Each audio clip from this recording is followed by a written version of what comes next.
ಸತತವಾಗಿ ಕಾಲಿಗೆ ಚಕ್ರ ಕಟ್ಕೊಂಡು ನಿರಂತರವಾಗಿ ಪ್ರಚಾರ ಮಾಡ್ತಾ ಇದ್ದಾರೆ. ಹೇಗಿದೆ ಜನರ ರಿಯಾಕ್ಷನ್?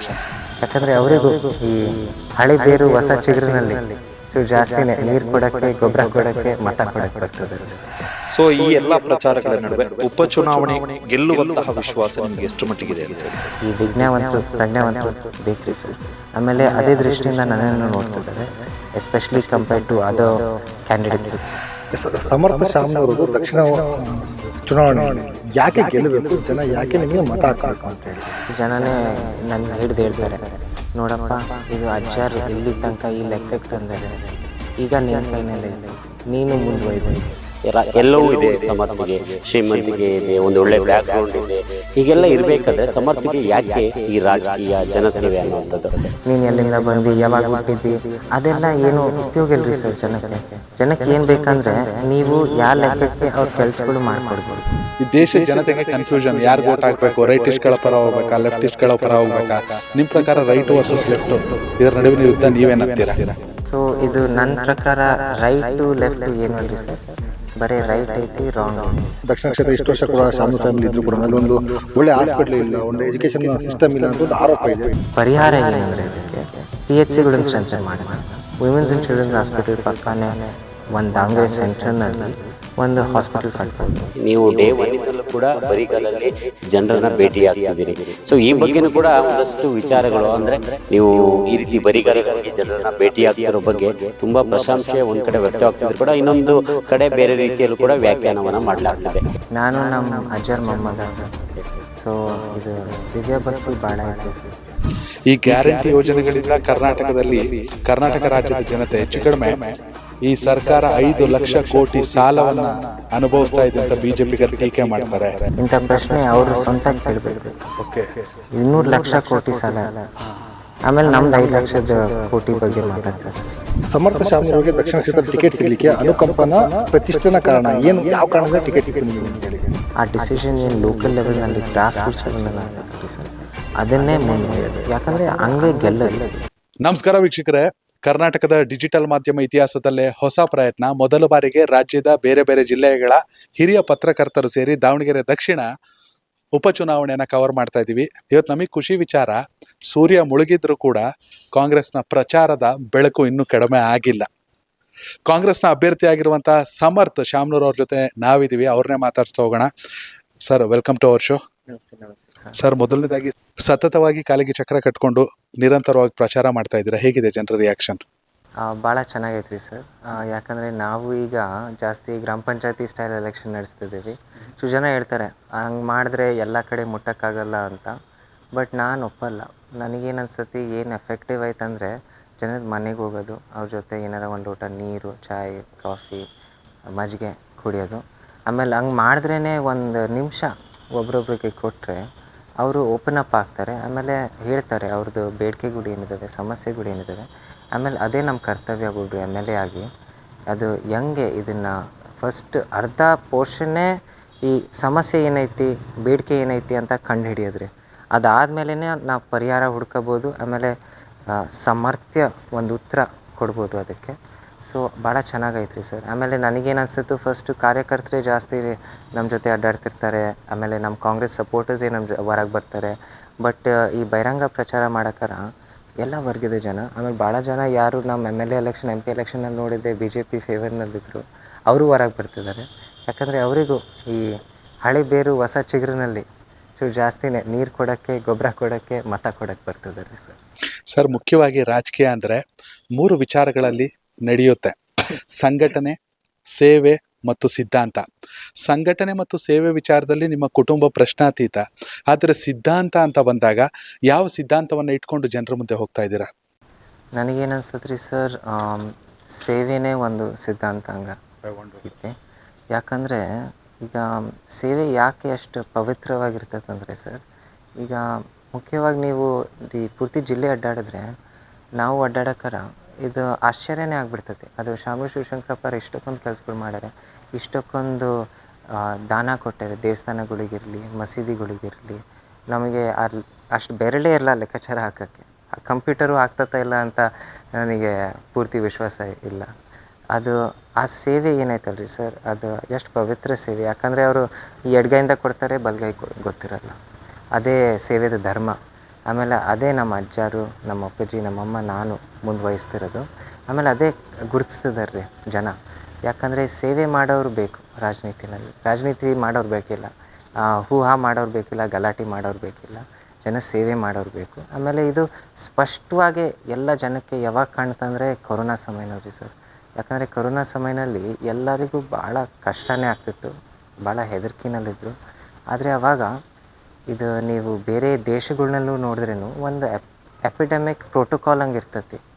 ಈಗ ನಾವು ಯಾವ್ದಾರ ಡೆವಲಪಿಂಗ್ ಕಂಟ್ರಿನೂ ನಮ್ಮ ಪಕ್ಕಕ್ಕಿರೋದು ಚೈನಾ ತಗೊಳ್ಳೋಣ, ಸಿಂಗಾಪುರ್ ತಗೊಳ್ಳೋಣ. ಅವರು ಏನು ಮಾಡಿದ್ರು, ಈ ಸ್ಯಾನಿಟೈಸರ್ ಫ್ಯಾಕ್ಟ್ರಿಗಳು, ಗ್ಲವ್ಸ್ ಫ್ಯಾಕ್ಟ್ರಿಗಳು, ವ್ಯಾಕ್ಸಿನ್ ಫ್ಯಾಕ್ಟ್ರಿಗಳು ಅವೆಲ್ಲ ಗೌರ್ಮೆಂಟ್ ಕಂಟ್ರೋಲ್ ಮಾಡಿಬಿಟ್ರು. ಯಾಕಂದರೆ ಫಸ್ಟ್ ವ್ಯಾಕ್ಸಿನ್ ಗೌರ್ಮೆಂಟಿಗೆ ಹೋಗಬೇಕು, ಆಮೇಲೆ ಗೌರ್ಮೆಂಟ್ ಡಿಸ್ಟ್ರಿಬ್ಯೂಟ್ ಮಾಡಬೇಕು. ನಮ್ಮದು ಸೆಂಟ್ರಲ್ ಸರ್ಕಾರ ಚೂರು ನಾನು ಹೇಳಬೇಕಂದ್ರೆ ಚೂರು ಅಲಕ್ಷಣೆ ಮಾಡ್ತು ಈ ಕೊರೋನಾ ಸಮಯದಲ್ಲಿ. ಇದು ಓಪನ್ ಸೀಕ್ರೆಟ್, ಎಲ್ಲರಿಗೂ ಗೊತ್ತು. ಇದು ಏನು ಡಿಬೇಟೇ ಇಲ್ಲ ಇದ್ರ ಬಗ್ಗೆ. ಸೊ ಆವಾಗ ಶಾಮನೂರು ಶಿವಶಂಕರಪ್ಪ ಅವರು, ಮಲ್ಲಣ್ಣವರು ಇದು ಏನು ಒಂದು 8 ಕೋಟಿ ರೂಪಾಯಿ ಖರ್ಚು ಮಾಡಿ ಲಸಿಕೆಗಳು ತಂದರು ಎಲ್ಲರಿಗೂ, ಎಲ್ಲರದ್ದು ಜೀವ ಕಾಪಾಡೋದು. ಅದು ಜನ ಮರೆಯಲ್ರಿ ಸರ್. ಯಾಕಂದರೆ ಇದು ಒಬ್ಬರು ಆವಾಗ SSM ಸರು, ನಮ್ಮ ಅಪ್ಪಾಜಿ, ಆಮೇಲೆ ಪ್ರಭಾ ಮಲ್ಲಿಕಾರ್ಜುನ ಅವ್ರು ಸಂಸದಿದ್ದಿಲ್ಲ, ನಮ್ಮ ಅಪ್ಪಾಜಿ MLA ಇದ್ದಿಲ್ಲ. ಆದ್ರೇನು ಆ ಸೇವೆ ಮಾಡಿದ್ರು. ಸೊ ಅದಕ್ಕೆ ನಾನು ನೋಡ್ತಿದ್ದೆ, ನಾನು ಈಗಿನ ಬಂದಾಗ ನಿಮ್ಮೆಲ್ಲರ ಪ್ಯಾನಲ್ನಲ್ಲಿ ಒಂದು ಕುರ್ಸಿ ಐತಿ. ಸೊ ಜನಕ್ಕೆ ಏನು ಅನ್ಸುತ್ತೆ ಅಂದರೆ, ಕುರ್ಸಿ ಇರಲಿ ಬಿಡಲಿ, ಶಾಮನೂರು ಅವ್ರು ಇದ್ದಾರೆ ಕಾಪಾಡೋಕ್ಕೆ ಎಲ್ಲರನ್ನೂ. ಸೊ ಸೇವೆನೇ ಸಿದ್ಧಾಂತ. ಸರ್, ಅಬ್ಬರದ ಪ್ರಚಾರ ಮಾಡ್ತಾ ಇದ್ರಿ ದಾವಣಗೆರೆ ದಕ್ಷಿಣ ವಿಧಾನಸಭಾ ಕ್ಷೇತ್ರದಲ್ಲಿ. ಬೆಳಿಗ್ಗೆ 7 ಗಂಟೆಯಿಂದಲೂ ಕೂಡ ಪ್ರಚಾರ ಮಾಡ್ತಾ ಇದ್ರಿ, ಪ್ರತಿ ಮನೆಗೆ ಹೋಗ್ತಾ ಇದ್ರಿ, ಎಲ್ಲಾ ಕಡೆನೂ ಕೂಡ ಸೌಂಡ್ ಮಾಡ್ತಾ ಇದ್ರಿ, ಅಬ್ಬರದ ಪ್ರಚಾರ ಮಾಡ್ತಾ ಇದ್ರಿ. ಮುಖ್ಯಮಂತ್ರಿಗಳು ಬಂದ್ರು, DK ಶಿವಕುಮಾರ್ ಬಂದ್ರು. ಸೊ ಈ ಎಲ್ಲಾ ಪ್ರಚಾರಗಳ ನಡುವೆ ಉಪಚುನಾವಣೆ ಗೆಲ್ಲುವಂತಹ ವಿಶ್ವಾಸ ನಿಮಗೆ ಎಷ್ಟು ಮಟ್ಟಿಗಿದೆ ಅಂತ ಹೇಳಿ? ಸಿಕ್ಕಾಪಟ್ಟೆ ವಿಶ್ವಾಸ ಐತ್ರಿ ಸರ್. ಯಾಕಂದರೆ ಈಗ ನಾವು ಮಾತಾಡೋಕರ ನಾನು ಏನು ಅನ್ಬೇಕಂದ್ರೆ, ಭಾಳ ಜನ ನನ್ನ ಬಗ್ಗೆ ಮಾತಾಡೋಕರನೂ ಅಂತಾರೆ ವಿದ್ಯಾವಂತರು ಅಂತ. ಬಟ್ ವಿದ್ಯಾವಂತರಿಗಿಂತ ಪ್ರಜ್ಞಾವಂತರು ಬೇಕು ನಮ್ಮ ರಾಜಕೀಯದಲ್ಲಿ. ಸೊ ನಾವು ಡೇಟಾ ನೋಡೋಣ, ಎವಿಡೆನ್ಸ್ ನೋಡೋಣ.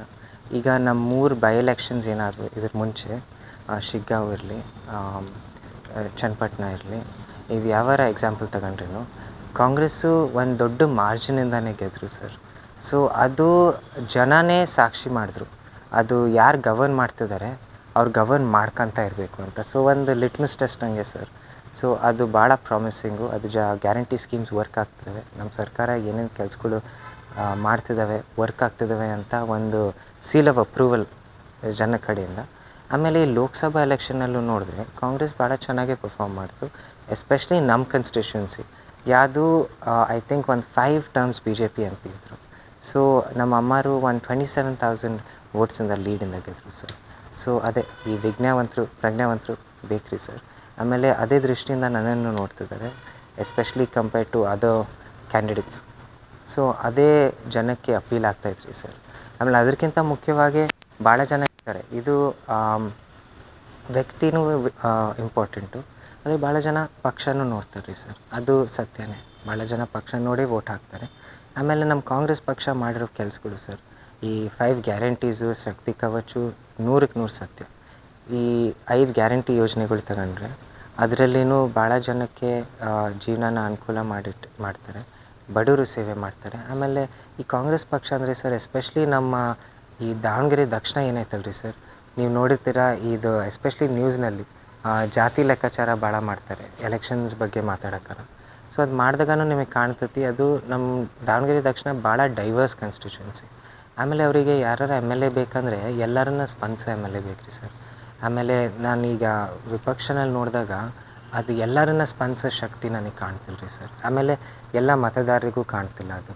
ಯಾಕಂದರೆ ಅವ್ರು ಏನು ಮಾಡ್ತಾರೆ, ಸ್ಪೆಸಿಫಿಕ್ ವೋಟರ್ ಬೇಸ್ ಐತಿ, ಅದನ್ನಷ್ಟೇ ಟಾರ್ಗೆಟ್ ಮಾಡ್ತಾರೆ. ಬಟ್ ನಾವು ಎಲ್ಲ ಕಡೆ ಅಡ್ಡಾಡ್ತೀವಿ, ಎಲ್ಲರ ಮನೆಗೆ ಹೋಗ್ತೀವಿ, ಒಂದೇ ತಟ್ಟೆನಲ್ಲಿ ತಿಂತೀವಿ, ಒಂದೇ ಲೋಟನಲ್ಲಿ ಕುಡಿತೀವಿ, ಅಂಥವ್ರು ಬೇಕ್ರಿ ಸರ್. ಸೊ ಎಲ್ಲರನ್ನ ಸ್ಪಂದಿಸೋರು. ಆಮೇಲೆ ಸ್ಪಂದಿಸೋ ಶಕ್ತಿ ಏನೈತಿ, ನಮ್ಮ ಅಜ್ಜಾರನ್ನ ಅದಕ್ಕೆ ನೆನಪಿಸ್ತಾರೆ ಜನ. ಸೊ ಅದು ನನ್ನಲ್ಲಿ ಕಾಣ್ತೈತಿ ಎಲ್ಲರಿಗೂ. ಸೊ ಅದನ್ನೇ ಮುಂದುವೈತೀನಿ, ಅದಕ್ಕೆ ನಾವು ಜಾಸ್ತಿ ಬಹುಮತದಿಂದನೂ ಗೆಲ್ತೀವಿ ಸರ್. ಸಮರ್ಥ ಶಾಮನೂರವರು ದಕ್ಷಿಣ ಚುನಾವಣೆಯಲ್ಲಿ ಯಾಕೆ ಗೆಲ್ಲಬೇಕು, ಜನ ಯಾಕೆ ನಿಮಗೆ ಮತ ಹಾಕಬೇಕು ಅಂತೇಳಿ? ಯಾಕೆ ಗೆಲ್ಲಬೇಕು, ಯಾಕೆ ಮತ ಹಾಕಬೇಕು? ಒಳ್ಳೆಯ ಪ್ರಶ್ನೆ. ನಾನು ಭಾಳ ಸತಿ ಅದೇ ಕೇಳ್ತೀನಿ ಗೆದ್ದಾಗನೂ ಮಕ್ಕಳಕ್ಕಿಂತ ಮುಂಚೆ. ಆದರೆ ನಿಜವಾಗಿ ಹೇಳಬೇಕಂದ್ರೆ ನಾನು ಇವಾಗ ಅದೇ ಉತ್ತರ ಕೊಟ್ಟೆ ಅನಿಸುತ್ತೆ ಸಾಹೇಬ್ರಿಗೆ.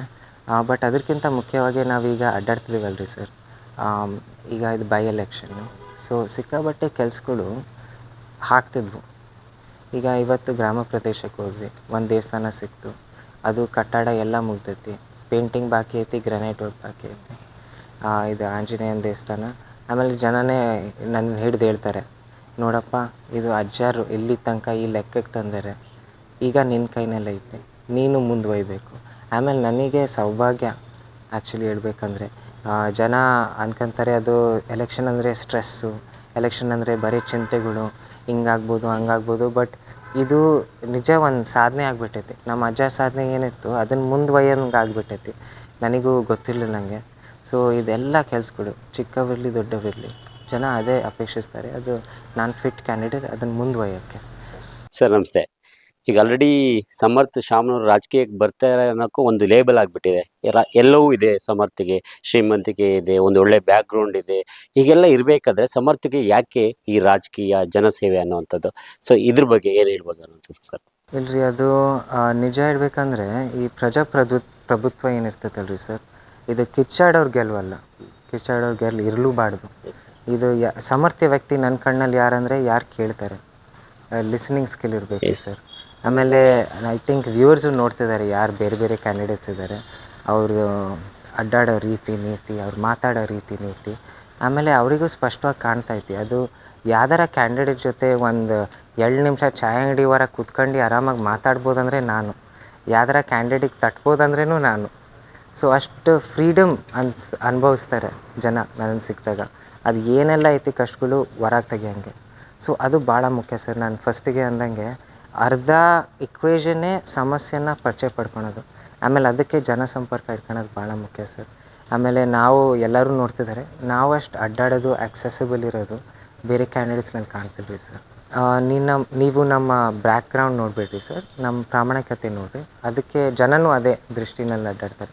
ಯಾಕಂದರೆ ಅವರು ಈ ಒಬ್ಬರು ಪೂರ್ತಿ ಇತಿಹಾಸ, ಪೂರ್ತಿ ಜಾತಕ ಕೇಳಲ್ಲ. ನೀನು ಎಲ್ಲಿಂದ ಬಂದು ಯಾವಾಗ ಹುಟ್ಟಿದ್ದಿ ಅದೆಲ್ಲ ಏನು ಉಪಯೋಗ ಇಲ್ಲರಿ ಸರ್. ಜನಕ್ಕೆ ಏನು ಬೇಕಂದರೆ ನೀವು ಯಾವ ಲೆಕ್ಕಕ್ಕೆ ಅವ್ರ ಕೆಲಸಗಳು ಮಾಡಿಕೊಡ್ಬೋದು. ಸೊ ಅದರಲ್ಲಿ ನಾನು ಸಮರ್ಥ ವ್ಯಕ್ತಿ. ಸೊ ಅದೇ ನೋಡ್ತಾರೆ ರೀ ಸರ್, ನಮ್ಮನ್ನು ಹೆಂಗೆ ಯೂಸ್ ಮಾಡ್ಬೋದು ಜನ. ನೀವು ಪ್ರಜಾಪ್ರಭುತ್ವ ಕೆಲಸಗಳು ಮಾಡೋಕ್ಕೆ ಸಾಧ್ಯನಾ ನಿಮ್ಮ ಕೈನಲ್ಲಿ? ನೀವು ಯಾವ ಲೆಕ್ಕಕ್ಕೆ ಅವ್ರದ್ದು ಕೆಲಸಗಳನ್ನ ಬಗೆಹರಿಸ್ತೀರಿ ಅಂತ. ಸೊ ಅದರಲ್ಲಿ ನಾನು ಸಾಮರ್ಥ್ಯ ಅಂತ ಕಾಣ್ತೈತ್ರಿ ಜನಕ್ಕೆ ಸರ್. Yes sir. ಸರ್, ಮುಖ್ಯವಾಗಿ ರಾಜಕೀಯ ಅಂದರೆ ಚರ್ಚೆ ಮಾಡೋದು ಕಾಂಗ್ರೆಸ್ ಅವ್ರು ಲೆಫ್ಟಿಸ್ಟ್ಗಳು, BJP ಅವ್ರು ರೈಟಿಸ್ಟ್ಗಳು. ಈ ದೇಶದ ಜನತೆಗೆ ಕನ್ಫ್ಯೂಷನ್, ಯಾರಿಗೆ ಓಟ್ ಹಾಕಬೇಕು, ರೈಟಿಸ್ಟ್ಗಳ ಪರ ಹೋಗ್ಬೇಕಾ, ಲೆಫ್ಟಿಸ್ಟ್ಗಳ ಪರ ಹೋಗ್ಬೇಕಾ? ನಿಮ್ಮ ಪ್ರಕಾರ ರೈಟ್ ವರ್ಸಸ್ ಲೆಫ್ಟು ಇದರ ನಡುವಿನ ಯುದ್ಧ ನೀವೇನಂತೀರಾ? ಇಲ್ಲಿ ಸರ್, ನಮಗೆ ತಿಳಿದಂಗೆ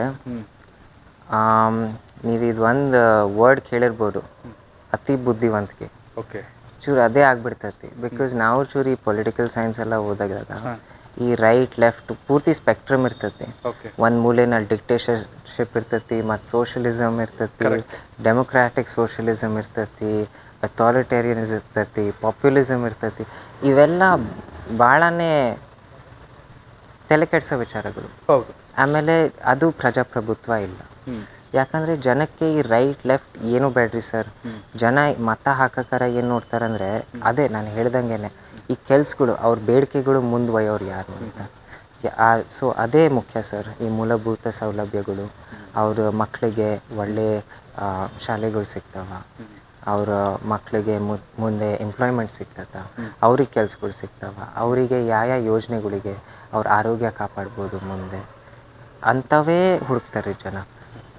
ಇದು ಎಲ್ಲದು ಬರೀ ಕೆಲಸ. ಸೊ ಇದು ನನ್ನ ಪ್ರಕಾರ ರೈಟು ಲೆಫ್ಟು ಏನು ಇಲ್ರಿ ಸರ್, ಬರೀ ರೈಟ್ ಐತಿ, ರಾಂಗ್ ಐತಿ ಸರ್. Okay, wonderful sir. ಸಮರ್ಥರು ಈಗ ದಕ್ಷಿಣ ಕ್ಷೇತ್ರದಲ್ಲಿ ಸಾಕಷ್ಟು ಒಂದು ಕೇಳಿಬರ್ತಿರೋ ಒಂದು ಮಾತೇನೆಂದರೆ, ದಕ್ಷಿಣ ಕ್ಷೇತ್ರ ಇಷ್ಟು ವರ್ಷ ಕೂಡ ಶಾಮನೂರು ಫ್ಯಾಮಿಲಿ ಇದ್ದರೂ ಕೂಡ ಅಲ್ಲಿ ಒಂದು ಒಳ್ಳೆ ಹಾಸ್ಪಿಟ್ಲ್ ಇಲ್ಲ, ಒಂದು ಎಜುಕೇಷನ್ ಸಿಸ್ಟಮ್ ಇಲ್ಲ ಅಂತ ಒಂದು ಆರೋಪ ಇದೆ. ಅದಕ್ಕೆ ಏನು ಹೇಳ್ತೀರಿ ನೀವು ಅಂತ? ಹ್ಞೂ ರೀ ಸರ್. ಸೊ ನಾನು ಇದಕ್ಕೆ ಉತ್ತರ ಕೊಡಬೇಕಂದ್ರೆ, ದಾವಣಗೆರೆ ಏನೈತಲ್ರಿ ಸರ್, ಇದು ಒಂದು ಸಿಟಿ. ನೀವು ನಾರ್ತು ಸೌತ್ ಅಂತ ನೋಡಿದ್ರೆ ಇದು ಎಕನಾಮಿಕ್ಸು ಅರ್ಥ ಆಗಲ್ಲ, ಇದ್ರ ಸೋಷಿಯಾಲಜಿ ಅರ್ಥ ಆಗಲ್ಲ, ಏನೂ ಅರ್ಥ ಆಗಲ್ಲ ರೀ ಸರ್. ಯಾಕಂದರೆ ನಾವು ನೋಡಿದಾಗ ಉತ್ತರನಲ್ಲಿ ಕೆಲಸ ಮಾಡೋರೆಲ್ಲ ದಕ್ಷಿಣದಿಂದ ಬರ್ತಾರೆ. ದಕ್ಷಿಣನಲ್ಲಿ ಭಾಳ ವ್ಯವಹಾರಸ್ಥರು ಎಲ್ಲ ಉತ್ತರದಿಂದ ಹೋಗ್ತಾರೆ. ಕೆಲಸ ಮಾಡೋರು ಉತ್ತರದಿಂದ ಹೋಗ್ತಾರೆ. ಸೊ ಫಸ್ಟು ಫಾರ್ಮೋಸ್ಟ್ ಹೆಲ್ತ್ ಕೇರಿಂದ ಮಾತಾಡೋ ವಿಚಾರ ಬಗ್ಗೆ, ಊರು ದಾವಣಗೆರೆ ದಕ್ಷಿಣ ಹಳೆ ಊರು ರೀ ಸರ್. ಸೊ ಅದು ಎಸ್ಪೆಷಲಿ ನಮ್ಮ ಬಸವರಾಜಪೇಟೆ, ಮಂಡಿಪೇಟೆ ಇವೆಲ್ಲ ಅಲ್ಲಿ ಜಾಗ ಸಿಗಲ್ಲ ರೀ ಸರ್. ನೀವು ನೋಡ್ತೀರ ಎಲ್ಲ ಹಳೆ ಊರುಗಳು ಎಷ್ಟು ಕ್ರ್ಯಾಂಪ್ಡ್ ಇರ್ತವೆ. ಸೊ ಅದಕ್ಕೆ ಊರು ಈ ಕಡೆ ಬೆಳೆದು ಬಿಟ್ಟೈತೆ ರೀ ಸರ್, ಆರ್ಗ್ಯಾನಿಕ್ಕಾಗೆ ಈ ಕಡೆ ಬೆಳೆದು ಬಿಟ್ಟೈತಿ. ಸೊ ಈ ಎಜುಕೇಷನ್ ಕ್ಲಸ್ಟರ್ ಏನೈತಲ್ಲ ರೀ ಸರ್, ಇದು ಉತ್ತರಕ್ಕೆ ಬಂದುಬಿಡ್ತು. ಸೊ ನಮ್ದು ಒಂದು ಎಕ್ಸಾಂಪಲ್ ಕೊಡಬೇಕಂದ್ರೆ, ನಮ್ದು ಗುಂಡಿ ಸರ್ಕಲ್ನಲ್ಲಿ ನೀವು ಚರ್ಚ್ ಸ್ಟ್ರೀಟ್ ಕಡೆಯಿಂದ ಈ ಕಡೆ ಬಂದುಬಿಟ್ರೆ ಫಸ್ಟ್ ಐ ಆಸ್ಪತ್ರೆ ಬರ್ತೈತಿ, ಅದಾದಮೇಲೆ ಡೆಂಟಲ್ ಕಾಲೇಜ್ ಬರ್ತೈತಿ, JJMMC ಬರ್ತೈತಿ, DRM ಕಾಲೇಜ್ ಬರ್ತೈತಿ, ಕೊನೆಗೆ ಆರ್ಟ್ಸ್ ಕಾಲೇಜ್ ಬರ್ತೈತಿ, ಆಮೇಲೆ ಮಧ್ಯಕ್ಕೆ ಇನ್ನೂ ಒಂದು 5 ಕಾಲೇಜ್ಗಳು ಬರ್ತವೆ. ಸೊ ಇದು ಎಕನಾಮಿಕ್ಸ್ನಲ್ಲಿ ಕ್ಲಸ್ಟರ್ ಆಗೋದು ನ್ಯಾಚುರಲ್ ರೀ ಸರ್. ನೀವು ಮಾರ್ಕೆಟಿಗೆ ಹೋದಾಗನೂ ಒಂದೇ ರಸ್ತೆಯಲ್ಲೆಲ್ಲ ಬೆಳ್ಳಿ ಬಂಗಾರ ಅಂಗಡಿಗಳು ಇರ್ತವೆ, ಒಂದೇ ರಸ್ತೆಯಲ್ಲಿ ಇಂಥ ಬಟ್ಟೆಗಳಿಂದ ಅಂಗಡಿ ಇರ್ತವೆ. ಸೊ ಇದು ನನ್ನ ಪ್ರಕಾರ ಒಂದು ಕೌಂಟರ್ ಬ್ಯಾಲೆನ್ಸ್ ಇರಬೇಕು, ಚೆಕ್ಸ್ ಆ್ಯಂಡ್ ಬ್ಯಾಲೆನ್ಸಸ್ ಇರಬೇಕು. ಸೊ ಅದನ್ನು ಹೆಂಗೆ ತರಬೇಕು ಅಂತ ಅದು ಪ್ರಶ್ನೆ ಇರಬೇಕು. ಸೊ ಹೆಂಗೆ ತಂದರೆ ಇಲ್ಲಿ ತನಕ ಅಂತ ನಾವು ಚೂರು ಓದಿದ್ರೆ, PHCಗಳು ಏನಿದಾವಲ್ಲ ರೀ ಸರ್, ಅವನ್ನ ಸ್ಟ್ರೆಂಥನ್ ಮಾಡಿರಿ ಸರ್. ದಾವಣಗೆರೆ ದಕ್ಷಿಣನಲ್ಲಿ ಒಂದು 3 ತಿಂಗಳಿಂದ ಭಾಷಾನಗರ್ನಲ್ಲಿ ಒಂದು PHC ಹೋಗಿದೆ. ಸೊ ಅದು ವೆರಿ ಗುಡ್ ಇನ್ಫ್ರಾಸ್ಟ್ರಕ್ಚರ್ ಐತೆ ರೀ ಸರ್. ಬಟ್ ಅಲ್ಲಿ ನರ್ಸ್ ಇದ್ದಾರೆ, ಆ್ಯಂಬುಲೆನ್ಸ್ ಐತಿ. ಆಮೇಲೆ ಅಲ್ಲಿ ದಾವಣಗೆರೆ ಸೌತ್ನಲ್ಲಿ ವಿಮೆನ್ಸ್ ಆ್ಯಂಡ್ ಚಿಲ್ಡ್ರನ್ಸ್ ಆಸ್ಪತ್ರೆನೂ ಬರ್ತದೆ ರೀ ಸರ್. ಸೊ ಈ ವಿಮೆನ್ಸ್ ಆ್ಯಂಡ್ ಚಿಲ್ಡ್ರನ್ಸ್ ಹಾಸ್ಪಿಟ್ಲಿಗೆ ಅದು KR ರೋಡ್ ನೋಡಿ ಬರ್ತದಲ್ಲ ರೀ ಸರ್, ಭಾಳ ಜನ ಅದನ್ನೇ ಉಪಯೋಗಿಸ್ತಾರೆ ರೀ sir. So women's and children's ಸೌತ್ನಲ್ಲಿ ಆಯಿತು, ಡಿಸ್ಟ್ರಿಕ್ಟ್ ಆಸ್ಪತ್ರೆ ನಾರ್ತ್ನಲ್ಲಿ ಆಯ್ತು ರೀ ಸರ್. ಸೊ ನಂದು ಪರಿಹಾರ ಏನಂದರೆ ಇದಕ್ಕೆ PHCಗಳನ್ನ ಸ್ಟ್ರೆಂಥನ್ ಮಾಡೋಣ. ವಿಮೆನ್ಸ್ ಆ್ಯಂಡ್ ಚಿಲ್ಡ್ರನ್ಸ್ ಹಾಸ್ಪಿಟಲ್ ಪಕ್ಕನೇ ಒಂದು ದಾವಣಗೆರೆ ಸೆಂಟ್ರಲ್ನಲ್ಲಿ ಒಂದು ಹಾಸ್ಪಿಟಲ್ ಕಟ್ಬೋದು. ಇದು ನಮ್ಮ ಎಮರ್ಜೆನ್ಸಿ ಫೆಸಿಲಿಟಿ, OT, ICU ಇವೆಲ್ಲ ಬೇಸಿಕ್ ಫೆಸಿಲಿಟೀಸ್ ಇದ್ದರೆ ಒಂದು ರನ್ನಿಂಗ್ ಹಾಸ್ಪಿಟಲ್ ಆಗುತ್ತೆ. ಬಿಕಾಸ್ ಸಮಸ್ಯೆ ದಾವಣಗೆರೆಯಲ್ಲಿ ಹಾಸ್ಪಿಟಲ್ ಇಲ್ಲ ಅಂತ ಅಲ್ಲ, ಸಮಸ್ಯೆ ದಾವಣಗೆರೆಯಲ್ಲಿ ಹಾಸ್ಪಿಟಲ್ಲು ಒಂದು 5 ಕಿಲೋಮೀಟರ್ ದೂರ ಆಗ್ತೈತಿ. ಸೊ ಅದು ಆ ಡಿಸ್ಟೆನ್ಸ್ ಫ್ಯಾಕ್ಟರ್ ಏನೈತಲ್ಲ ರೀ ಸರ್, ಅದನ್ನು ಫೈಟ್ ಮಾಡೋಣ. ಅದು ಭಾಳ ಈಸಿಯಾಗಿ ಮಾಡ್ಬೋದು. ಆಮೇಲೆ ಎರಡನೇದು ನೀವು ಎಜುಕೇಷನ್ ಬಗ್ಗೆ ಹೇಳಿದ್ರಿ. ಸೊ ಅಗೇನ್ ಸಿಟಿ ಈ ಕಡೆ ಗ್ರೋ ಆಗಿಬಿಟ್ಟೈತಿ. ಆದರೆ ದಾವಣಗೆರೆ ದಕ್ಷಿಣದಲ್ಲಿ ನಾವು ಈಗ ಮ್ಯಾನೇಜ್ ಮಾಡೋದು ನರ್ಸಿಂಗ್ ಕಾಲೇಜ್ ಬರ್ತದೆ ರೀ ಸರ್. ಆಮೇಲೆ ಅದರಲ್ಲಿನೂ ಭಾಳ ಗ್ರ್ಯಾಜುಯೇಟ್ಸ್ ಇರ್ತಾರೆ ರೀ ಸರ್. ಆಮೇಲೆ ಅದು ಬಿಟ್ಟರೆ ನಮ್ಮದು ಮಿಲೆಟ್ ಸ್ಕೂಲು ಬರ್ತೈತಿ. ಅದರಲ್ಲಿ ಭಾಳ ಜನ ಎಸ್ಪೆಷಲಿ ಮಿಲೆಟ್ ಸ್ಕೂಲ್ ಹಿಸ್ಟ್ರಿ ನೋಡಿದ್ರೆ, ಇದು ಅಲ್ಲಿ ವಿಮೆನ್ಸ್ ಎಜುಕೇಷನನ್ನು ಮುಂದುವರೆದಿರೋದೇ ಮಿಲೆಟ್ ಸ್ಕೂಲ್ ಸರ್. ಸೊ ಇವನ್ನ ಇನ್ನೊಂಚೂರು ಒಂದು ಎಜುಕೇಷನಲ್ ಕ್ಲಸ್ಟರ್ ಅಲ್ಲಿ ಮಾಡ್ಬೋದು ರೀ ಸರ್. ದಾವಣಗೆರೆ ದಕ್ಷಿಣದಲ್ಲಿ ಭಾಳ ಪಾಸಿಬಲ್ ಐತಿ, ಇರೋವನ್ನೇ ಸ್ಟ್ರೆಂಥನ್ ಮಾಡ್ಬೋದು. ಆಮೇಲೆ ಹಾಸ್ಪಿಟಲಿಂದು ಒಂದು ಬಿಲ್ಡ್ ಮಾಡಿದ್ರೆ ಸಿಕ್ಕಾಬಟ್ಟೆ ಅನುಕೂಲ ಆಗಿಬಿಟ್ಟೈತೆ ಎಲ್ಲ ದಾವಣಗೆರೆ ದಕ್ಷಿಣದ ರೆಸಿಡೆನ್ಸಿಗೆ. ಸರ್, ಜಮೀರ್ ಅಹಮದ್ ಖಾನ್ ಮತ್ತು ನಿಮ್ಮ ತಂದೆಯವರು ಸುದ್ದಿಗೋಷ್ಠಿಯನ್ನು ಮಾಡಿದ್ರು. ಕೊನೆಯಲ್ಲಿ ಇಬ್ಬರು ಕೂಡ ಕೈ ಮೇಲೆತ್ತಿ ಜೋಡೆತ್ತುಗಳ ಥರ ದಾವಣಗೆರೆ ದಕ್ಷಿಣದಲ್ಲಿ ಸಮರ್ಥ ಅವ್ರು ಗೆಲ್ತಾರೆ ಅಂತೇಳಿ ಜಮೀರ್ ಅಹಮದ್ ಖಾನ್ ಅವರು ಘೋಷಣೆಯನ್ನು ಕೂಗಿದ್ರು. ಈ ಮುಖಾಂತರ ಗೊಂದಲ ಏನಿತ್ತು ಎಲ್ಲ ಬಗೆಹರಿಯಿತು. ಅದಾದ ಬಳಿಕ ಜಮೀರ್ ಅಹಮದ್ ಖಾನ್ ಅವರು ಅವರ ಫೇಸ್ಬುಕ್ ಪೇಜ್ನಲ್ಲಿ ಒಂದು ಪೋಸ್ಟ್ ಹಾಕೊಂಡಿದ್ದಾರೆ. ಏನು ಅಂತ ಹೇಳಿದ್ರೆ, ಸಮರ್ಥ ಶಾಮನೂರವರು ಟುಕ್ ಬ್ಲೆಸ್ಸಿಂಗ್ಸ್, ನನ್ನ ಆಶೀರ್ವಾದವನ್ನು ಪಡೆದಿದ್ದಾರೆ ಅಂತೇಳಿ. ಸೊ ಜಮೀರ್ ಅವರ ಈ ಭೇಟಿ ಎಷ್ಟು ಮಟ್ಟಿಗೆ ನಿಮ್ಮ ವಿನೇಬಿಲಿಟಿ ಅಂದರೆ ನಿಮ್ಮ ಗೆಲ್ಲುವಂತಹ ಸಾಧ್ಯತೆಯನ್ನು ಎಷ್ಟು ಮಟ್ಟಿಗೆ ಹೆಚ್ಚಿಸಿದೆ ಅಂತೇಳಿ? ಹ್ಞೂ ರೀ ಸರ್. ಈಗ ಜಮೀರ್ ಅಂಕಲ್ ಏನಿದಾರಲ್ಲ ರೀ ಸರ್, ಅದು ನನಗೇನು ಅನ್ಸತ್ತಿ, ಇದು ನನಗೆ ಅನ್ಸ್ತತಿ ನಾನು ಅಡುಗೆ ಚೆನ್ನಾಗಿ ಮಾಡ್ತೀನಿ, ಒಗ್ಗರಣೆ ಎಲ್ಲ ಚೆನ್ನಾಗಿ ಮಾಡ್ತೀನಿ ಅಂದ್ಕೊಂಡಿದ್ದೆ. ಆದರೆ ನ್ಯೂಸ್ನಲ್ಲಂತೂ ನೀವು ಯಾವುದ್ಯಾವುದೋ ಮಸಾಲೆಗಳು ಉಪಯೋಗಿಸ್ತೀರಪ್ಪ. ಬಟ್ ಅದು ಈ ಬೈಪೋಟಿ ಇವೆಲ್ಲ ನಮಗೆ ಆ್ಯಕ್ಚುಲಿ ಕಂಡೇ ಇಲ್ಲ ರೀ ಸರ್ ಡೇ ಒನ್ನಿಂದ. ಯಾಕಂದರೆ ಡೇ ಒನ್ನಿಂದ ಪೈಲ್ವಾನ್ ಸಾಹೇಬ್ರ ಬಗ್ಗೆನೂ ಕೇಳಿದಾಗ, ಸಾದಿಕ್ ಪೈಲ್ವಾನ್ ಸಾಹೇಬ್ರ ಬಗ್ಗೆ ನಾನು ಅದೇ ಅಂದೆ, ಇದು ಹಿಂಗೇನು ಇದು ಸೃಷ್ಟಿ ಮಾಡೋದು ಬೈಪೋಟಿ ಸಾಧ್ಯನೇ ಇಲ್ಲ. ಯಾಕಂದರೆ ಎಲ್ಲರೂ ಒಂದೇ ಕುಟುಂಬ ಕಾಂಗ್ರೆಸ್ನಲ್ಲಿ. ಆಮೇಲೆ ಜಮೀರ್ ಸಾಹೇಬ್ರದ್ದು ವಿಚಾರ ಬಂದಾಗ ನಾನು ಅದೇ ಹೇಳಿದೆ ಫಸ್ಟಿಂದಾನೆ, ಅವರು ಅಂಕಲ್ ಹಂಗೆ ನಮ್ಮ ಮನೆಗೆ ಬಂದಾಗ ನಾನೇ ಊಟ ನೀಡ್ತೀನಿ ಅಂತ. ಸೊ ಇದು ಯಾವಾಗಲೂ ಅವ್ರ ಬ್ಲೆಸ್ಸಿಂಗ್ಸ್ ನನ್ನ ಜೊತೆ ಇರ್ತದೆ ರೀ ಸರ್. ಇದು ಸುಮ್ಮನೆ ಐ ಥಿಂಕ್ ಒಂದು ಫ್ಯಾಬ್ರಿಕೇಷನ್ ಆಯಿತು. ಇದೀಗ ನೀವು ನೋಡಿದ್ರಿ, ಜಮೀರ್ ಸಾಹೇಬ್ ಬಂದಾಗ ಅಪ್ಪಾಜಿ ಆಮೇಲೆ ಅವರು ಎಷ್ಟು ಕ್ಲೋಸಾಗಿ ಚಡ್ಡಿ ಬಡ್ಡೀಸ್ ಹಂಗಿದ್ರು. ಸೊ ಅದು ಆ ಫ್ಯಾಲಸಿ ಐತೆ ರೀ ಸರ್. ಇದು ಜಮೀರ್ ಸಾಹೇಬರು ನಮ್ಮ ಪರವಾಗಿ ಯಾವಾಗಲೂ ಇರೋದು ರೀ ಸರ್. ಸೊ ಅವರ ಬ್ಲೆಸ್ಸಿಂಗ್ಸು ನಿಮಗೆ ದೊಡ್ಡ ಪಾಸಿಟಿವ್ ವೈಬನ್ನು ಕ್ರಿಯೇಟ್ ಮಾಡಿದೆ ನಿಮಗೆ election? Definitely sir, definitely sir. Sir ಚುನಾವಣಾ ಸಂದರ್ಭ ಬಂದಾಗ ಈ ಕ್ಯಾಂಪೇನ್ ಮಾಡ್ಬೇಕಾದ್ರೆ ಬೇರೆ ಬೇರೆ ಥರದ ರೀತಿಯಲ್ಲಿ ಕ್ಯಾಂಪೇನ್ನ ಮಾಡ್ತಾರೆ. ಸೊ ನಿಮ್ಮ ಒಂದು ವಿಚಾರ ಬಂದಂಥ ಸಂದರ್ಭದಲ್ಲಿ ನೀವು ಡೇ ಒನ್ನಿಂದಲೂ ಕೂಡ ಬರಿಗಾಲಲ್ಲಿ ಜನರನ್ನ ಭೇಟಿ ಆಗ್ತಿದ್ದೀರಿ.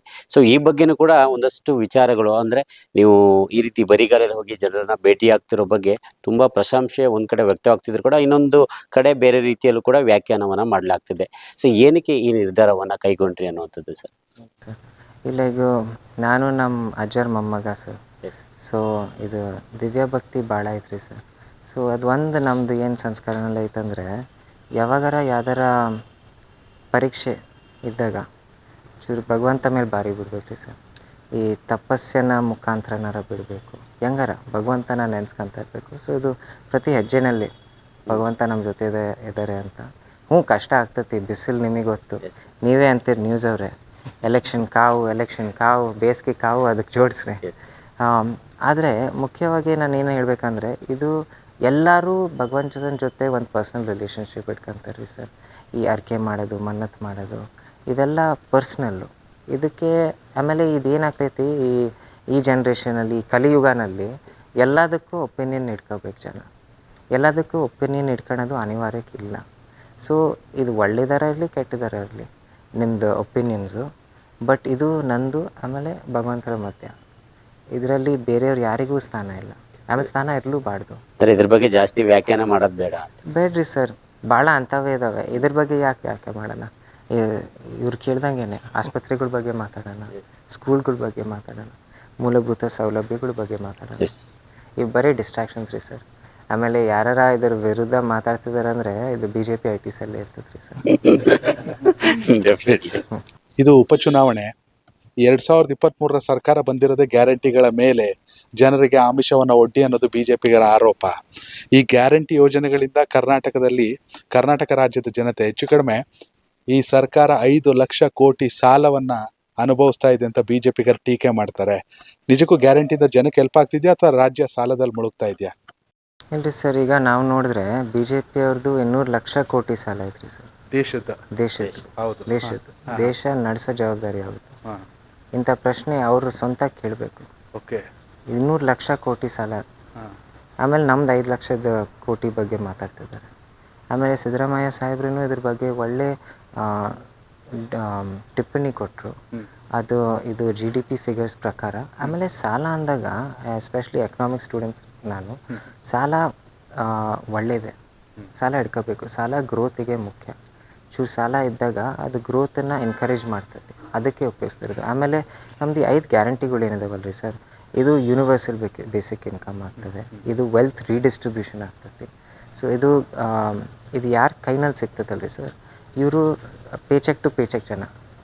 ಇವತ್ತು ಕೆಲ್ಸಕ್ಕೆ ಹೋಗ್ಲಿಲ್ಲ ಅಂದರೆ ಕೂಲಿ ಸಿಗೋದು ಕಷ್ಟ, ಕರೆಕ್ಟ್, ಆ ಲೆಕ್ಕಕ್ಕಿರೋರು. ಸೊ ಇವರು ಆ ದುಡ್ಡನ್ನು ಖರ್ಚು ಮಾಡ್ತಾರೆ ರೀ ಸರ್. ಆ ದುಡ್ಡನ್ನು ಖರ್ಚು ಎಲ್ಲಿ ಮಾಡ್ತಾರೆ? ಎಲ್ಲೋ ಬೇರೆ ಕಡೆ ಅಂಬಾನಿ ಅದಾನಿ ಹಂಗೆ ಬೇರೆ ಕಡೆ ಹಾಕೋದಲ್ಲ, ಅವರು ಅವ್ರದ್ದೇ ಲೋಕಲ್ ಎಕಾನಮಿನಲ್ಲಿ ಖರ್ಚು ಮಾಡ್ತಾರೆ ರೀ ಸರ್. ಸೊ ಆ ಲೋಕಲ್ ಎಕಾನಮಿ ಬಿಲ್ಡ್ ಆಗ್ತದೆ ರೀ ಸರ್. ಸೊ ಇದು ನಮ್ಮ GDPನ ಸ್ಟ್ರೆಂಥನ್ ಮಾಡ್ತದೆ, ನಮ್ಮ ರಾಜ್ಯದ GDPನ ಸ್ಟ್ರೆಂಥನ್ ಮಾಡ್ತದೆ. ಯಾಕಂದರೆ ಈ ದುಡ್ಡು ಇದರಲ್ಲೇ ಸರ್ಕ್ಯುಲೇಟ್ ಹಾಕಂತ ಇರ್ತದೆ ರೀ ಸರ್. ಸೊ ಇದು BJP ಅವ್ರದ್ದು, ಇದು ಹಿಂಗೆ ಹೇಳೋದು ಅವ್ರದ್ದು ನ್ಯಾಚುರಲ್. ಪ್ರತಿ ಸಲ ಅವ್ರು ಹಿಂಗೆ ಮಾಡೋದು. ಅವರು ಒಂದು ಮ್ಯಾಜಿಕ್ ಶೋ ಹಂಗೆ, ಇವಾಗ ಯಾವ್ದಾರ ಬೇರೆ ಕಡೆ ನೋಡೋಕ್ಕೆ ಹೇಳ್ತಾರೆ, ಈ ಕಡೆ ಲೂಟ್ ಮಾಡ್ತಿರ್ತಾರೆ. ಯಾಕಂದರೆ ಈ 5 ಗ್ಯಾರಂಟಿಗಳು ಏನಿದ್ದಾವೆ ಡೈರೆಕ್ಟ್ ಜನಕ್ಕೆ ಮುಟ್ತೈತೆ ರೀ ಸರ್. ಸೊ ಏನು ಮಿಡಲ್ ಮ್ಯಾನ್ ಇಲ್ಲ, ಏನೂ ಇಲ್ಲ. ಈ ಲಂಚದ ಪ್ರಶ್ನೆನೇ ಬರೋಲ್ಲ. ಆಮೇಲೆ MLA ಎಲೆಕ್ಷನಲ್ಲೂ ನಮಗೆಲ್ಲರಿಗೂ ಗೊತ್ತು, ಅವ್ರು 45% ಸರ್ಕಾರ, ಕಾಳಿ ಚಂಬಿನ ಸರ್ಕಾರ. ಸೊ ಅವರು ಒಂದು ಸತಿ ಅವ್ರದ್ದು ಏನು ಅಸ್ತಿತ್ವ ಐತೆ ಅಂತ ಪರಿಚಯ ಪಡ್ಕೊಂಡ್ರೇ ಬೆರಳು ತೋರಿಸ್ಬೇಕ್ರಿ ಸರ್. ಅವರೇ ಇದೆಲ್ಲ ನೆಗೆಟಿವ್ ಇಟ್ಕೊಂಡು ಬೇರೆಯವರಿಗೆ ಅವ್ರಿಗಿಂತ ಚೆನ್ನಾಗಿ ನಡೆಸ್ತಿರೋರು, ಗವರ್ನ್ ಮಾಡ್ತಿರೋರಿಗೆ ಬೆಳೆ ತೋರಿಸೋದು ತಪ್ಪಾಗ್ತದೆ ರೀ ಸರ್. ಸರ್, ನಿಜಕ್ಕೂ ನಿಮ್ಮನ್ನ ಖುಷಿ ಪಡ್ಸೋಕೆ ಹೇಳ್ತಾ ಇಲ್ಲ. Really I am satisfied with your answer. ನನಗೆ ಎಷ್ಟು ಖುಷಿ ಅನ್ನಿಸ್ತಿದೆ ಅಂದರೆ, ಇಡೀ ದೇಶನ 200 ಲಕ್ಷ ಕೋಟಿ ಸಾಲದಲ್ಲಿ ಮುಳುಗಿಸಿರೋ ಬಿಜೆಪಿಗರು ಜನರಿಗೆ ನೇರವಾಗಿ ತಲುಪ್ತಿರುವಂಥ 5 ಲಕ್ಷ ಕೋಟಿ ಬಗ್ಗೆ ಮಾತಾಡೋದು ಕಾಮಿಡಿ ಅನ್ನಿಸ್ತಿದೆ ಅನ್ನೋ ಅರ್ಥದಲ್ಲಿ ಹೇಳಿದ್ರಿ. ಇದೇ ಕಾರಣಕ್ಕೆ ಅನಿಸುತ್ತೆ ಟಿಕೆಟ್ ಅನೌನ್ಸಿಗೆ ಮುಂಚೆ ಸಮರ್ಥ್ ಅವರ ವಯಸ್ಸಿನ ಬಗ್ಗೆ ಚರ್ಚೆ ನಡೀತಾ ಇತ್ತು. ಟಿಕೆಟ್ ಅನೌನ್ಸ್ ಆದಮೇಲೆ ಸಮರ್ಥ್ ಅವರ ವಿಚಾರಗಳ ಬಗ್ಗೆ ಚರ್ಚೆ ನಡೀತಾ ಇದೆ. ಏನಂತೀರಾ? ಇಲ್ರಿ ಸರ್, ನಾನು ಟಿಕೆಟ್ ಅನೌನ್ಸ್ ಆಗೋಕ್ಕಿಂತ ಮುಂಚೆ ನಾನು ಜಾಸ್ತಿ ಪಬ್ಲಿಕ್ನಲ್ಲಿ ಅಂದರೆ ನಾವು ಸೇವೆ ಮಾಡೋದು, ಯಾರ್ದಾರ ಗೃಹಪ್ರವೇಶ ಇರಲಿ, ಯಾರು ತೀರ್ಕೊಂಡಾಗ, ಇಲ್ಲಾಂದರೆ ಯಾವ್ದಾರ ಹೆಲ್ತ್ ಕ್ಯಾಂಪ್ಸ್ ನಡೆಸೋದು, ಅವೆಲ್ಲ ಮಾಡ್ತಿದ್ವಿ ಸರ್. ಬಟ್ ಈಗ ಪಬ್ಲಿಕ್ಲಿ ಇಲ್ಲಾಂದರೆ ನಾವು ಟಿಕೆಟಿಗೆ ಅಷ್ಟು ವೇಮೆಂಟ್ಲಿ ಫೈಟ್ ಮಾಡೋದು ಏನು ಮಾಡ್ತಿದ್ದಿಲ್ಲ ರೀ ಸರ್. ಯಾಕಂದರೆ ಏನಾಗ್ತೈತಿ ಭಗವಂತ ಮಾಡಿಕೊಡ್ತಾನೆ ಅಂತ ಆ ಲೆಕ್ಕಕ್ಕಿದ್ವಿ ಸರ್. ಆಮೇಲೆ ಬಿ ಜೆ ಪಿ ಅವ್ರದ್ದು ಅದೇ ಸ್ಟ್ರಾಟಜಿ, ಅವ್ರ ಸ್ವಂತ ವಿಚಾರಗಳ ಬಗ್ಗೆ ಮಾತಾಡೋಲ್ಲ, ಅವ್ರ ಉದ್ಯೋಗಕ್ಕೆ ಏನು ಮಾಡ್ತಾರೆ ಬಗ್ಗೆ ಮಾತಾಡೋಲ್ಲ, ಅವ್ರ ಸರ್ಕಾರದ ಏನೈತಿ ಪ್ಲ್ಯಾನ್ ಬಗ್ಗೆ ಮಾತಾಡೋಲ್ಲ, ಅವ್ರು ಬರೀ ಏನಾರ ಇದ್ದರೆ ಬೇರೆಯವ್ರ ಬಗ್ಗೆ ಮಾತಾಡೋದೇ ಅವ್ರದ್ದು ಕ್ಯಾಂಪೇನ್ ಸ್ಟ್ರಾಟಜಿ ಸರ್. ಸಮರ್ಥ ಶಾಮನೂರಿಗೆ ದಕ್ಷಿಣ ಕ್ಷೇತ್ರ ಟಿಕೆಟ್ ಸಿಗಲಿಕ್ಕೆ ಅನುಕಂಪನ ಪ್ರತಿಷ್ಠಾನ ಕಾರಣ ಏನು, ಯಾವ ಕಾರಣದಿಂದ ಟಿಕೆಟ್ ಸಿಕ್ತು ನಿಮಗೆ ಅಂತೇಳಿ? ಹ್ಞೂ ರೀ ಸರ್, ಅದು ಎರಡೂ ಚೂರು ಒಂದು ಭಾಗ ಐತೆ ಅನ್ಸುತ್ತೆ ರೀ ಸರ್.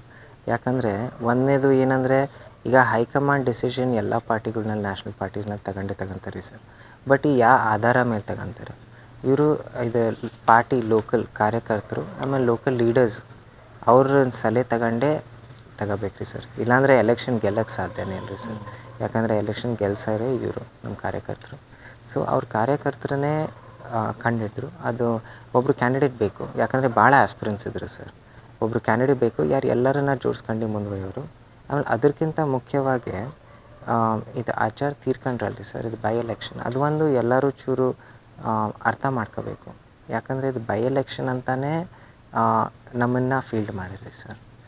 ಯಾಕಂದರೆ ಈಗ ಅದು ಒಂದು ಪದ್ಧತಿ ಐತಿ ಕಾಂಗ್ರೆಸ್ ಪಾರ್ಟಿನಲ್ಲಿ. ಈಗ ಬಾಗಲಕೋಟ್ನಲ್ಲೂ ಹಿಂಗೆ ಮಾಡ್ತಿದ್ದಾರೆ. ಆಮೇಲೆ ಭಾಳ ಬೈ ಎಲೆಕ್ಷನ್ಸ್ ನಮ್ಮ ಮಹಾರಾಷ್ಟ್ರನಲ್ಲೂ ಹಿಂಗೆ ಬಿ ಜೆ ಪಿಯವರು ಹಂಗೆ ಮಾಡ್ತಿದ್ದಾರೆ ಬೈ ಎಲೆಕ್ಷನ್ನಲ್ಲಿ. ಸೊ ಇದು ಎಲ್ಲ ಪಾರ್ಟೀಸ್ನಲ್ಲಿ ಐತ್ರಿ ಸರ್ ಈ ಟ್ರೆಡಿಷನ್ನು. ಯಾಕಂದರೆ ಈಗ ಏನಾಗ್ತೈತೆ ಅಂದರೆ, ನಿಜವಾಗಿ ಒಬ್ಬರು ಎಮ್ ಎಲ್ ಎ ಬರೇ ಒಬ್ಬರು ಜನಸೇವಕ ಅಷ್ಟೇ ಅಲ್ರಿ ಸರ್, ಮುಖ್ಯವಾಗಿ ಜನಸೇವಕರು. ಬಟ್ ಅದ್ರ ಮುಂದೇನು ಒಂದು ಪರ್ಸ್ನಲ್ ರಿಲೇಷನ್ಶಿಪ್ ಇರ್ತೈತೆ ರೀ ಸರ್ ಜನ ಜೊತೆ. ಜನ ಏನೋ ಕಲ್ಕೊಂಡಂಗೆ ಅನ್ಸತ್ತೆ ರೀ ಸರ್. ಆಮೇಲೆ ಎಸ್ಪೆಷಲಿ ಶಾಮನೂರು ಶಿವಶಂಕರಪ್ಪ ಅವರನ್ನು ಯಾರು ಎಲ್ಲರೂ ಅಪ್ಪಾಜಿ ಅಂತ ಕರೀತಾರೆ, ಅವ್ರನ್ನ ಕಳ್ಕೊಂಡಾಗ ಆ ನೋವನ್ನು ಒಂದು ಚೂರು ಕತಾರ್ಸಿಸ್ ಅನುಭವಿಸೋಕ್ಕೆ ಸೊ ಭಾಳ ಜನದ ಬೇಡಿಕೆ ಏನಿತ್ತು, ಇಲ್ಲ ಅವ್ರ ಮನೆಗೆ ಕೊಡ್ರಿ, 2 ವರ್ಷ ಆಯಿತು, 2 ವರ್ಷ ಸೇವೆ ಮಾಡ್ತಾರೆ. ಸೊ ಅದೇ ಈ ಕಾರ್ಯಕರ್ತರು ಆಮೇಲೆ ಲೋಕಲ್ ಲೀಡರ್ಸು ಅದೊಂದು ಮಾತು ಮುಂದುವೈದ್ರು ಸರ್. ಸೊ ಹೈಕಮಾಂಡ್ನಲ್ಲಿ ನಮ್ಮ ಖರ್ಗೆ ಸಾಹೇಬರು ಇರಲಿ, ಪ್ರಿಯಾಂಕಾ ಗಾಂಧಿ ಅವರಿರಲಿ, ನಮ್ಮ ರಾಹುಲ್ ಗಾಂಧಿ ಅವರಿರಲಿ, ಸುರ್ಜೇವಾಲಾ ಅವರಿರಲಿ, ಸೊ ಇವರೆಲ್ಲರೂ ಅದನ್ನೇ ಬೆಂಬಲ ಕೊಡ್ತಾರೆ ರೀ ಸರ್. ಆ ಡಿಸಿಷನ್ ಏನು ಲೋಕಲ್ ಲೆವೆಲ್ನಲ್ಲಿ ಗ್ರಾಸ್ ರೂಟ್ಸ್ ಲೆವೆಲ್ನಲ್ಲಿ ಆಗ್ತದಲ್ಲ ರೀ ಸರ್, ಅದನ್ನೇ ಮುಂದುವರಿಯೋದು. ಯಾಕಂದರೆ ಹಂಗೆ ಗೆಲ್ಲೋದು. ಸರ್, ಈಗ ಈ ವರ್ಷದ ಮೇಗೆ ನಿಮ್ಮ ಸರ್ಕಾರಕ್ಕೆ 3 ವರ್ಷ ಆಗುತ್ತೆ. ಇನ್ನು ಉಳಿದಿರುವಂಥದ್ದು 2 ವರ್ಷ. ಈ 2 ವರ್ಷದ ಉಪಚುನಾವಣೆಯಲ್ಲಿ ಯಾಕೆ ಸಮರ್ಥ ಶಾಮನೂರ್ ಅವರನ್ನೇ ದಾವಣಗೆರೆ ದಕ್ಷಿಣ ಕ್ಷೇತ್ರದ ಮತದಾರರು ಆಯ್ಕೆ ಮಾಡಬೇಕು? ಸರ್, ಇದು ಭಾಳ ಸೀರಿಯಸ್ ಕ್ವೆಶನು, ಸೀರಿಯಸ್ ಆನ್ಸರ್ ಕೊಡ್ತೀನಿ. ಈಗ ನಮ್ಮ ರಾಜ್ಯ ಸರ್ಕಾರ ಇರೋದು ಕಾಂಗ್ರೆಸ್, ನಾನು ಕಾಂಗ್ರೆಸ್ಸಿನ ಅಭ್ಯರ್ಥಿ. ಸೊ ಕಾಂಗ್ರೆಸ್ಸಿನ ಅಭ್ಯರ್ಥಿನೇ ಎಮ್ ಎಲ್ ಎ ಆದಾಗ ಇದು ನಮ್ಮ ರಾಜ್ಯ ಸರ್ಕಾರದಿಂದ ಅನುದಾನ ತರೋದು ಭಾಳ ಸಿಕ್ಕಾಪಟ್ಟೆ ಈಸಿ ಆಗಿಬಿಡ್ತದೆ ರೀ ಸರ್. ಸೊ ಅದು ಒಂದು ಆ್ಯಂಗಲ್ ನೋಡ್ಬೋದು.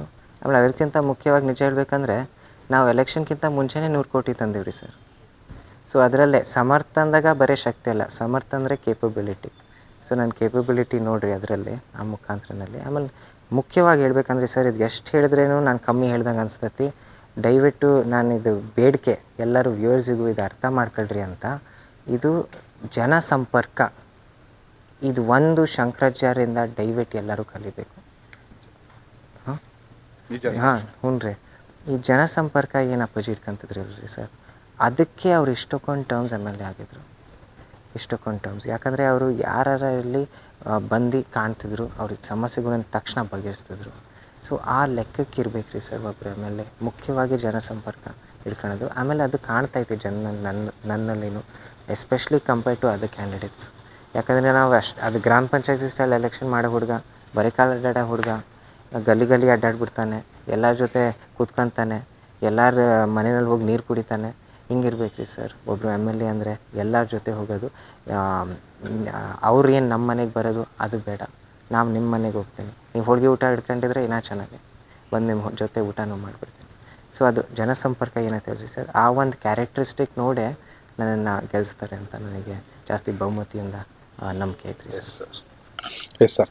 ಎಸ್ ವೀಕ್ಷಕರೇ, ಸಮರ್ಥ ಶಾಮನೂರ್ ಅವರ ಮಾತು ನಿಜಕ್ಕೂ ಟೈಮ್ ಹೋಗ್ತಿರೋದೇ ಗೊತ್ತಾಗ್ತಾ ಇಲ್ಲ. ಕೊನೆಯದಾಗ ಅವ್ರಿಗೊಂದು ಪ್ರಶ್ನೆ, ಈ ಕ್ಷೇತ್ರದ ಮತದಾರರಿಗೆ, ದಾವಣಗೆರೆ ದಕ್ಷಿಣದ ಮತದಾರರಿಗೆ ಕೊನೆಯದಾಗಿ ಯಾವ ರೀತಿ ಮನವಿ ಮಾಡ್ತೀರಾ, ಏನು ಹೇಳಲಿಕ್ಕೆ ಇಷ್ಟಪಡ್ತೀರಾ? ಈಗ ಚೂರು ನೀವೆಲ್ಲರೂ ಪೊಲಿಟಿಕಲ್ ಸೈನ್ಸ್ ಭಾಳ ಮಾಡ್ತೀರಿ. ಸೊ ಅದರಲ್ಲಿನೂ ನಾವು ಓದಿರ್ತೀವಿ, ಅದು ಭಾಳ ಜನ ಆಲ್ರೆಡಿ ಚರ್ಚೆ ಮಾಡಿರ್ತಾರೆ. ಎಲೆಕ್ಷನಿಂದ ಒಂದು ವಾರ ಹಿಂದೆಯೇ ಡಿಸಿಷನ್ ಮಾಡ್ಕೊಂಡಿರ್ತಾರೆ, ನಾವು ಕಾಂಗ್ರೆಸ್ಸಿಗೆ ವೋಟ್ ಹಾಕ್ತೀವ, ಬಿ ಜೆ ಪಿಗೆ ವೋಟ್ ಹಾಕ್ತೀವ ಅಂತ. ಆಮೇಲೆ ಅವರಿಗೂ ಆಮೇಲೆ ಮುಖ್ಯವಾಗಿ ಅನ್ಡಿಸೈಡೆಡ್ ಜನನೂ ಇರ್ತಾರೆ. ಸೊ ಆಮೇಲೆ ನಾನು ನೋಡ್ದಂಗೆ ಅನ್ಡಿಸೈಡೆಡ್ ಜನ ಎಲ್ಲ ನಮ್ಮ ಕಡೆ ಬರ್ತಿದ್ದಾರೆ. ಯಾಕಂದರೆ ಅವ್ರು ನೋಡ್ತಿದ್ದಾರೆ ನಾವು ನಮ್ಮ ಕೆಲ್ಸಗಳು ಏನಿದ್ದಾವೆ, ನಮ್ಮ ವಿಚಾರಗಳು ಏನಿದ್ದಾವೆ, ನಾವು ಮಾಡಿರೋ ಸೇವೆ ಏನೈತಿ. ಆಮೇಲೆ ಅದೇ ನಾನು ಈಗಿನ ಹೇಳಿರೋದು ಇವೆಲ್ಲ ಪ್ಲಸ್ ಪಾಯಿಂಟ್ಸು. ನಮ್ಮದು ಕಾಂಗ್ರೆಸ್ ಸರ್ಕಾರ ಐತಿ, ನಾವು ಕಾಂಗ್ರೆಸ್ ಅಭ್ಯರ್ಥಿ ಮುಖ್ಯವಾಗಿ. ಯಾಕಂದರೆ ಇದು ಕೆಲಸದ ಬಗ್ಗೆ. ಆಮೇಲೆ ನಾನು ಯಾವಾಗಲೂ ನನ್ನ ಪ್ರಚಾರದಲ್ಲಿ ಬರೀ ಕೆಲಸದ ಬಗ್ಗೆ ಮಾತಾಡಿದ್ರೆ ಅವ್ರು ಜನಕ್ಕೆ ಬೇಕಿರೋದೇ ಕೆಲಸ, ನಾಟಕ ಏನೂ ಬೇಕಿಲ್ಲ. ಸೊ ಅದು ನೋ ನಾನ್ಸೆನ್ಸ್ ಕ್ಯಾಂಡಿಡೇಟ್ ಬೇಕಂದರೆ ನಾನಿದ್ದೀನಿ. ಆಮೇಲೆ ನನಗೆ ಸಿಕ್ಕಾಪಟ್ಟೆ ನಂಬಿಕೆ ಐತಿ, ಆ ಜನ ಜಾಸ್ತಿ ಬಹುಮತದಿಂದ ನಮಗೆ ಗೆಲ್ಲಿಸ್ತಾರೆ ಅಂತ. ಎಸ್ ವೀಕ್ಷಕರೇ, ಇದು ಸಮರ್ಥ ಅವರ ಸಮರ್ಥವಾದ ಉತ್ತರ ನೇರವಾದ ಪ್ರಶ್ನೆಗಳಿಗೆ. ನೀವು ಕೂಡ ವಿಡಿಯೋನ ನೋಡ್ತಿದ್ದಲ್ಲಿ ಹಾಗೆಯೇ ದಾವಣಗೆರೆ ದಕ್ಷಿಣದ ಮತದಾರರಾಗಿದ್ದಲ್ಲಿ ದಯವಿಟ್ಟು ಕಾಮೆಂಟ್ ಮೂಲಕ ತಿಳಿಸಿ ನಿಮಗಿರುವಂಥ ಸಮಸ್ಯೆಗಳನ್ನು, ಆ ಸಮಸ್ಯೆಗಳು ಯಾವ ರೀತಿ ಬಗೆಹರಿಬೇಕಂತ. ಖಂಡಿತವಾಗಲೂ ಅದು ಅವ್ರಿಗೆ ತಲುಪುತ್ತೆ. ಹಾಗೆಯೇ ಕಾಮೆಂಟ್ ಮಾಡಿ ದಾವಣಗೆರೆ ದಕ್ಷಿಣ ಮತ್ತು ಬಾಗಲಕೋಟೆ 2 ವಿಧಾನಸಭಾ ಕ್ಷೇತ್ರಗಳಲ್ಲಿ ಯಾರು ಶಾಸಕರಾಗಬೇಕಂತ. ಧನ್ಯವಾದಗಳು.